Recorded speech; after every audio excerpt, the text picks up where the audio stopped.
26 ತಾರೀಕಿಗೆ ಬೆಂಗಳೂರಲ್ಲಿ ಗೃಹ ಮಂಡಳಿಯವರು ಸಭೆ ಕರೆದಿದ್ದರು. ಆ ಸಭೆ ಕರೆಯೋಕ್ಕಿಂತ ಮುಂಚೆ ನಾವು ಹೋರಾಟ ಸಮಿತಿಯಿಂದ 19ನೇ ತಾರೀಕಿಗೆ ಈ ದಾಂಡೇಲಿ ನಗರಸಭೆಗೆ ನಾವು ಒಳಗೆ ಹೋಗಿ ಹೋರಾಟ ಮಾಡ್ತೇವೆ ಅಂತೇಳಿ ಎಚ್ಚರಿಕೆ ಕೊಟ್ಟಿದ್ವಿ. ಆ ಎಚ್ಚರಿಕೆ ನಂತರ ಕೂಡಲೇ ಗೃಹ ಮಂಡಳಿಯವರು, ರಾಜೀವ್ ಗಾಂಧಿ ಗೃಹ ನಿರ್ಮಾಣ ಮಂಡಳಿ, ನಗರಸಭೆ ಪೌರಾಯುಕ್ತರು, ಗುತ್ತಿಗೆದಾರರು ಎಲ್ಲರೂ ಭಾಗವಹಿಸಿದರು. ನಾನು ದಾಂಡೇಲಿ ಸಮಗ್ರ ಅಭಿವೃದ್ಧಿ ಹೋರಾಟ ಸಮಿತಿ ಪರವಾಗಿ ನಾನು ಸಹ ಭಾಗವಹಿಸಿದ್ದೆ.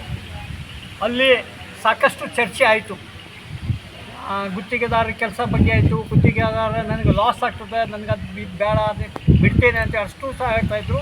ಆದರೆ ಗೃಹ ಮಂಡಳಿ ಕಮಿಷನರ್ ಅವರ ಮೇಲೆ ಸೀರಿಯಸ್ ಆಗಿ ಮಾತಾಡಿದ ನಂತರ ಅವರು ಒಪ್ಕೊಂಡ್ರು, ನಾವು ಮಾಡ್ತೇನೆ ಅಂತೇಳಿ.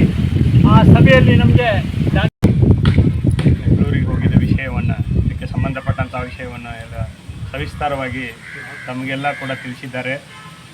ಈ ಸಂದರ್ಭದಲ್ಲಿ ತಮಗೆ ಫಲಾನುಭವಿಗಳಿಗೆ ಹೇಳೋದಿಷ್ಟೇ, ಈಗ ಮುಂದಿನ ಒಂದು ಏನು G+384 ಮನೆಗಳನ್ನು ಶೀಘ್ರದಲ್ಲಿ ರೆಡಿ ಮಾಡಿ ಕೊಡ್ತೇವೆ ಅನ್ನುವಂಥ ಒಂದು ಆಶ್ವಾಸನೆಯನ್ನು ಎಲ್ಲ ಸಂಬಂಧಪಟ್ಟ ಅಧಿಕಾರಿಗಳು, ಕಾಂಟ್ರಾಕ್ಟರು ಇವ್ರ ಮುಂದೆ ಮಾತಾಡಿ ಎಲ್ಲ ಒಂದು ನಿರ್ಣಯಕ್ಕೆ ಬಂದಿದ್ದಾರೆ.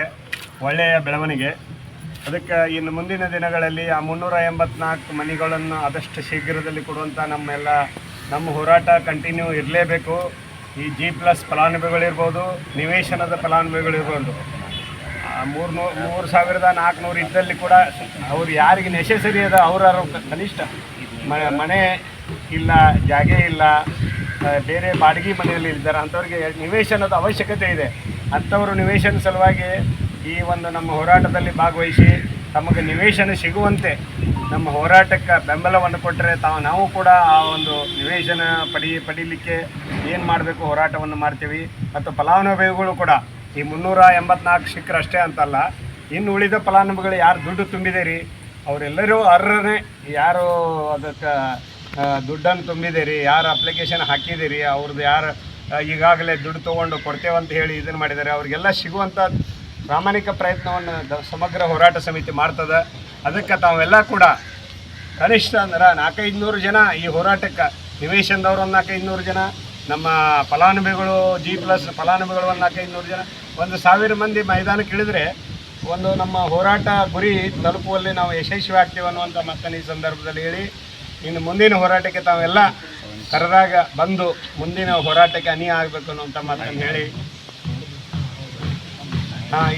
ಈಗಾಗಲೇ ಅವರು ಹೇಳಿದಂಗೆ ನಾವು ಯಾವಾಗ ಹೋರಾಟ ಚಾಲೂ ಮಾಡಿದ್ದೇವೆ ಅವಾಗಿನಿಂದ ಪೊಲೀಸ್ ಡಿಪಾರ್ಟ್ಮೆಂಟ್ ಎಲ್ಲ ಅಧಿಕಾರಿಗಳು, ಸಿಬ್ಬಂದಿಗಳು ನಮಗೆ ಒಳ್ಳೆಯ ಸಹಕಾರವನ್ನು ಕೊಟ್ಟಿದ್ದಾರೆ. ಅವರು ಕೂಡ ಎಲ್ಲ ರೀತಿಯಿಂದ ನಮಗೆ ಸಹಕಾರ ಕೊಟ್ಟದಕ್ಕೆ ಅವರಿಗೆ ನಾನು ಕೂಡ ಸಮಗ್ರ ಹೋರಾಟ ಸಮಿತಿ ವತಿಯಿಂದ ಧನ್ಯವಾದಗಳನ್ನು ಹೇಳ್ತೀನಿ. ಅದೇ ರೀತಿಯಾಗಿ ಇದಕ್ಕೆ ಸಂಬಂಧಪಟ್ಟಂಥ ಅಧಿಕಾರಿಗಳು ಕೂಡ ಅವರು ಕೂಡ ಎಲ್ಲ ಸಹಕಾರ ಕೊಟ್ಟಿದ್ದಾರೆ ಇಲ್ಲಿವರೆಗೂ. ಇನ್ನು ಮುಂದೂ ಕೂಡ ಇದೇ ರೀತಿ ಸಹಕರಿಸಿ ಆದಷ್ಟು ಬೇಗನೆ ಕೆಲಸ ಆಗೋ ರೀತಿಯಲ್ಲಿ ಸಹಕರಿಸಲಿ ಅಂತ ಹೇಳಿ ಈ ಸಂದರ್ಭದಲ್ಲಿ ನಾನು